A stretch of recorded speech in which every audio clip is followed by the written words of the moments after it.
So this video is going to be why me and my husband chose attachment parenting as our parenting style. It sounds funny for me to say that we chose it because we didn't really choose it. We kind of just fell into it more. When we first had our first child, William, who was walking around behind me, we didn't, I don't know, me and my husband never sat down and said, okay, we're going to be like this when we're parents. But we kind of both luckily believed the same ideas and concepts with parenting, I think. So, now, when I say attachment parenting, if you don't know what attachment parenting is, I'll link a video down below to kind of explain it. We didn't research it.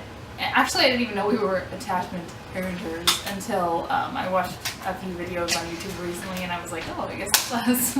I breastfed both of my children, currently still breastfeeding my second one. We do co-sleep. When my first son was born, we kind of just started co-sleeping. I tried to put him in his crib, which is basically just what worked out for us as parents. I co-slept with my first, co-slept with my second. We're currently co-sleeping as a family at this point.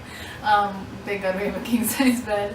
It's not really like official that we co-sleep. It's like wherever my kids fall asleep is where they sleep.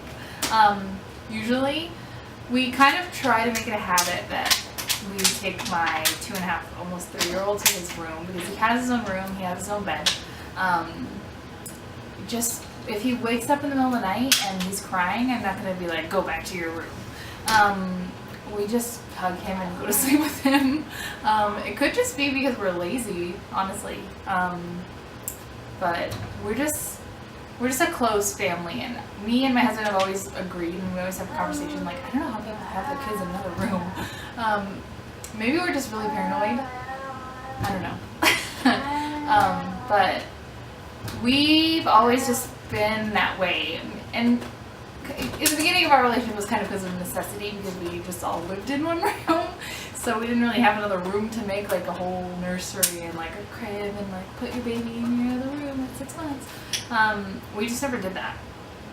That's just in the beginning because of necessity. Now that we have a 4-bedroom house, we still like all congregate in the same little room. I think it is mostly habit, but we're just, I don't know. When I was growing up, I didn't have like a super like close-knit loving family per se. Well, I was kind of bounced around a lot of drama. I was raised by my grandparents. They hugged me and kissed me. It was like, you know, no hugging or kissing. It was just weird for me to like, I think because in my early years I didn't have a lot of that, so it was weird for me when people were like, oh yeah, my parents hug and kiss me, and it was just weird for me. That's my phone. So I never wanted it to be weird for my kids to kiss their dad or kiss me or hug me or think that that was weird in any way, like I did as a child, which is probably really wrong. And I don't know, I've always just been really like huggy, kissy, close with my children. I feel really paranoid when they're away from me. So, like with my 6-month-old now, he co-sleeps basically. We have this crib set up, this is my room. We have this crib set up over here by me, like close to the bed. For the first 4 months of his life, he slept in a rock and play, just because it was more convenient and he only slept there. Or he slept next to me because he breastfeed, I just roll over, blah, blah, blah, that's how it goes. And with my 2.5, 3-year-old, he sleeps in our bed when he falls asleep, or if he falls asleep in the car, we just take him up to his room, put him in his room. So he's used to being in his room, but sometimes I don't know if he has like sleep issues or he has nightmares or whatever, he comes into our room and we don't kick him out. I'm not saying that people that let their children cry it out and people who practice different parenting styles are wrong. I just personally can't do it, probably because I just can't stand hearing my kids cry. I've just always been like the person who picks up their baby when they're crying.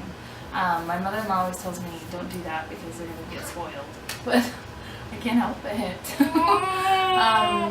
Yeah, so we just kind of really fell into the attachment parenting style. We just really fell into it. It wasn't like, let's be this way.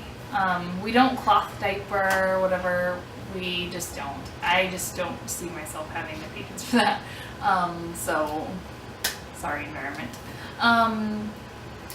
We just kind of fell into it. It wasn't like we planned to be a certain way when we were parents. It just happened that we both had the same beliefs, luckily. We rolled with it. When we do have another child, which would be in the next 2 years-ish, who knows?